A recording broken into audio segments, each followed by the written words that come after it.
ঋণ করে বিদেশ আসাটা কি ভালো? না না না ভাই, আমি মনে করি যে যদি ৩-৪ লক্ষ টাকা যদি দেশে থাকে তাইলে আর এই 3-4 লক্ষ টাকা দেনা করি ওমান আর কোনো প্রয়োজন নাই। কারণ দেখা যায় 20 থেকে নিয়ে উঠতে বাগানে কাজ করলে 25,000 টাকা কামাই করতে পারবো। জি জি, এটাই তো। বেশি না, 20-25,000 টাকা একটা ফ্যামিলিতে খরচ হয়ে যাবে। জি জি জি। আপনি যখন নতুন আসছিলেন তখন কি আসলে ভয় পাইছেন কিনা? হ্যাঁ হ্যাঁ, আমি যখন নতুন আসছিলাম তখন তো আমি আপাতত 4-5 দিন কান্না কাটছিলাম যে আমি দেশে চলে যাবো, আমি এই কাজ পারতাম না, গাছে উঠতে পারতাম না, এই কাঠার মধ্যে কেমন উঠমুখ আছে। পরে আস্তে আস্তে মানে আমার সাথে এক লোক আছিল, তালিম দিয়ে দিছিল, আমার অভিজ্ঞতা হয়ে গেছে ওনারই। আসসালামু আলাইকুম। আসসালামু আলাইকুম। ভালো আছেন? আলহামদুলিল্লাহ। কাজ করতেছেন না? জি ভাই, কাজ করতেছি। ভাইয়ের নামটা যদি একটু বলতেন। জি জি, আমার নাম ভাই হেলাল হোসেন। হেলাল হোসেন। দেশের বাড়ি কোথায় ভাইয়ের? দেশের বাড়ি টাঙ্গাইল ভাই। টাঙ্গাইল না? কত বছর আছেন আপনি ওমানে? আমি ওমানে আছি 8 বছর গেছে ভাই, 10 বছরে পড়ছে। 10 বছর পড়ছে। এই যে ওমানে মাজরা কাজে আসছিলেন আপনি? হ্যাঁ, মাজরা কাজে আছি। দেশে কি কৃষিকাজ করছেন আগে? হ্যাঁ, দেশে করছি, দেশে কৃষিকাজ করছি, জমিতে ধান লাগাইছি। কাজ করতে করতে বলেন, সমস্যা নাই, কাজ করেন আপনি। কাজ করতে করতে কথা বলেন। এই যে দেশের কৃষি কাজ আর ওমানে মাজরা কাজে পার্থক্য কি আপনার কাছে? পার্থক্য আছে না, দেশের ধান কাটার কাজ, হ্যাঁ, এই দেশের গাছ বাবা গাছের কাজ, জমি জরা করন লাগে। জি জি, চাষ করন লাগে। এখানে কি করবেন? এই যে চাষ করতেছেন এখানে ছাগলের লেগে জরা করতেছি, ছাগলের ঘাস করবেন না? এদেশে ঘাস চাষ হয় সবচেয়ে বেশি মনে হয়। হ্যাঁ, ঘাস চাষ হয় বেশি, কারণ সবারই ছাগল আছে তো। জি জি জি, সবাই ছাগল পালে। আচ্ছা, এই ছাগল এত পালে, তারা কি করে? ছাগলগুলা বিক্রি করে নাকি? তারা কি বিক্রি করে? যারা অনেক বেশি পালে তারা বিক্রি করে, হ্যাঁ, যারা কম পালে তারা মানে খাইবার লিগে পালে আর। আচ্ছা, এই মাঝরাতে সবচেয়ে কষ্টের কাজ আপনার কাছে কোনটা মনে হয়? কষ্ট তো বলতে সব কাজ না না, তারপরে একটা কাজ আছে না যে এই কাজটা না থাকলে আরো বেশি বেটার হতো? আছে, সব গাছের কামে একটু পরিশ্রম বেশি। গাছের কাম, অনেকে তো খেজুর গাছ দেখলেও ভয় পায় যে খেজুর গাছে কিভাবে উঠবো। আপনি যখন নতুন আসছিলেন তখন কি আসলে ভয় পাইছেন কিনা? হ্যাঁ হ্যাঁ, আমি যখন নতুন আসছিলাম তখন তো আমি আপাতত 4-5 দিন কান্না কাটছিলাম যে আমি দেশে চলে যাবো, আমি এই কাজ পারতাম না, গাছে উঠতে পারতাম না, এই কাঠার মধ্যে কেমন উঠমুখ আছে। পরে আস্তে আস্তে মানে আমার সাথে এক লোক আছিল, তালিম দিয়ে দিছিল, আমার অভিজ্ঞতা হয়ে গেছে ওনারই। আমরা দেশে থাকতে খাজুর গাছা ঢুকলাম, আমরা কইতাম যে এটা হুঁচি যাইবো যেখানে ঢুকে। এই দেশে খাজুর গাছা ঢুকলে কি আর ওরকম হয়? না না না, কাঁটা ঢুকলে এমনি একটু রক্ত বাইরে ব্যথা করে, ঠিক হয়ে যায় আর। ঠিক হয়ে যায়? এরকম ঢুকে নাকি খাজুর কাটা? ঢুকে অনেক ঢুকে আর। তখন কি মনে হয় যে কি একটা কাজ লইলাম রে জীবনে? তখন তো অবশ্যই রাগ হয়, হিংসা হয়, কি লিগে এই সে অনেক মানে যারা নতুন নতুন আসে তারা তো 200 পায় না, তারা আরো বেশি খায়, বেশি খায় না? এই যে এখন খাজুর গাছে উঠতে তার সমস্যা নাই? না না না, কোনো সমস্যা নেই। এই যে খাজুর গাছে আসলে কাজ কখন হয়, কোন সাল মাসে হয় আপনাদের? খেজুর গাছে এই যে আর 2 মাস পরে ধরেন যে খেজুর গাছে উঠতে হইব, নেব বাতাইব। আচ্ছা আচ্ছা আচ্ছা, নেব দিতে হইব। হ্যাঁ, কত খেজুর গাছ আছে আপনাদের এই বাগানে? আমাদের এই বাগানে আপাতত 100 মতো আছে এই বাগানে। 100? হ্যাঁ, 100 খেজুর। 100 কি? আমি তো অনেক খেজুর গাছ দেখতেছি। 100 তো আপাতত এক বাগানে। এক বাগান। আচ্ছা আচ্ছা, তো এই যে খেজুর গাছের যে খেজুর গুলা, এগুলা আসলে কিরকম, মানে বিক্রি করে নাকি কি করে এরা? এরা বিক্রি করে বলতে খালাসা খেজুর আছে, এরা খায়, খাওয়ার জন্য বাদ বাকি বিক্রি করে দেয়। আচ্ছা আচ্ছা আচ্ছা আচ্ছা, এই যে আপনি যে মাঝরাতে কাজ করতেছেন, বাংলাদেশে যারা ইয়াং পোলাপান বর্তমানে ওমানে আসতে চায় বিভিন্ন মাঝরাতে, তাদের উদ্দেশ্যে আপনি কি বলবেন? আসলে তারা পারবে? তাদের হিসেবে আসলে ব্যর্থতা বলে জীবনে কোনো কিছু নাই। জি জি, হ্যাঁ, অনেকে আছে এক গ্লাস পানি নিয়ে দেশে খায় না, কিন্তু তারা বিদেশ চলে আসে। ভাই, বাপের হোটেলে যারা খায় তারা কোনো কিছু বুঝবে না, তারা যখন দেখবো যে আমার চলতে হইব, করতে হইব, যদি পারে আমিও পারবো, মনে আগ্রহীতে থাকলে সব পারা যাবে। মানে আগ্রহ, আর এখানে আইসা তো পয়সা যাই। হ্যাঁ, এখানে আইসা তো পয়সা যাবে, না করে কি করব?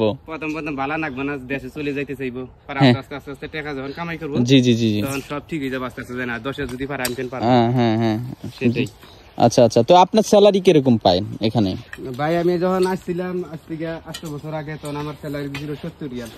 তখন মানে আইতো 14,000 টাকা, 13,000 টাকা। আচ্ছা আচ্ছা, হ্যাঁ, এখন আমার বেতন দিয়ে 85 রিয়াল।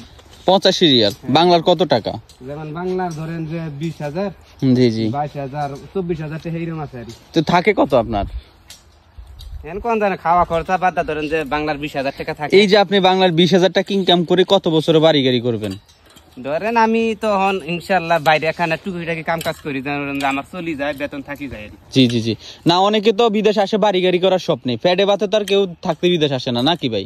একটু নিজেকে স্বাবলম্বী করতে তো মানুষ বিদেশ আসে। সেটাই। এখন এই যে ওমানে আপনি 30,000 টাকা ইনকাম করে স্বাবলম্বী হতে পারবেন, কত বছর সময় লাগবে কি মনে হয় আপনার কাছে? আরে ভাই এটা তো ভাই বলা যায় না, যেমন আমি আসছিলাম নতুন অবস্থায় 3 লক্ষ টাকা দেনা করে আইছিলাম, 6.5 বছরে আমি দেনা শোধ দিয়ে তারপরে দেশে গেছি।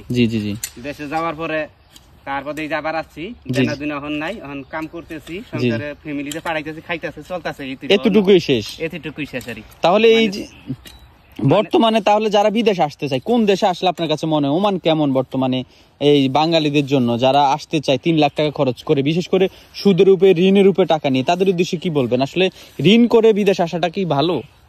না না না ভাই, আমি মনে করি যে যদি 3-4 লক্ষ টাকা যদি দেশে থাকে তাইলে আর এই 3-4 লক্ষ টাকা দেনা করি ওমান আর কোনো প্রয়োজন নাই। কারণ দেখা যায় 20 থেকে নিয়ে উঠতে বাগানে কাজ করলে 25,000 টাকা কামাই করতে পারবো। এটাই তো, 20-25,000 টাকা একটা ফ্যামিলিতে খরচ হয়ে যাবে। তো 3-4 লক্ষ টাকা খরচ করে ঋণ কবে পরিশোধ করবে তাহলে?